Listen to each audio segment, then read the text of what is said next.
going to and fro back to Florida and back home again, I seem to have had some sort of crackling in the lung area, and I went to see the hospital up at Farnham, Frimley Hospital way, and they diagnosed that there was a crackling there, and it was probably bronchiectasis, which is a disease that they don't know how you get it, how it comes from or where it comes from, but it stops your breathing the oxygen in, so you're gasping for breath at any slight exertion of my body or whatever, you know, or getting colds.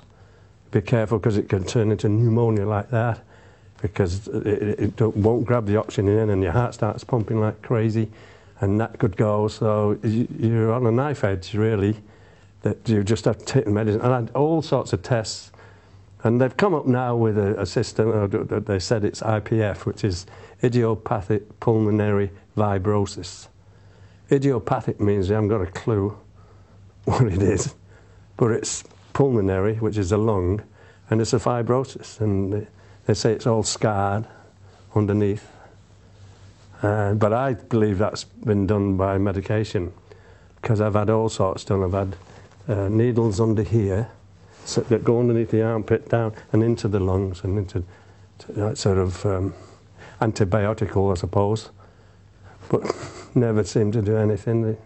So I think at this stage, and what I'm doing, I'm just being like a guinea pig now as to what it is. But they said to me it's either from flying to and fro from here, England, to the States, to Florida, with the air conditioning in the plane, which I did like twice a year, or it was where I stayed when I was renting there, that they hadn't maintained their air conditioning, and consequently you get this like Legionnaires thing that was with water tanks and that this was an air thing where they think it's mould that gets in the air conditioning, and you're breathing it in at night, and there's you've no idea. But that's what they surmise that it could be, is really US now, really. I mean, they can sing, and they'd like you to sing because they say it helps.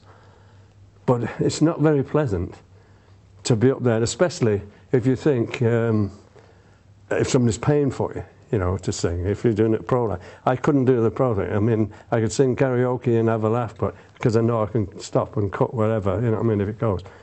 But most of the people here now, I mean, I don't, because I don't enjoy it, knowing that this could happen, or you know, the phlegm is awful. You get loads of mucus and phlegm coming from it. And if that comes up while you're singing, it stops there in the vocal cords, there's nothing worse. Yeah. So, I mean, I said to myself, no, I'll give it a miss now, and that's it, you know, just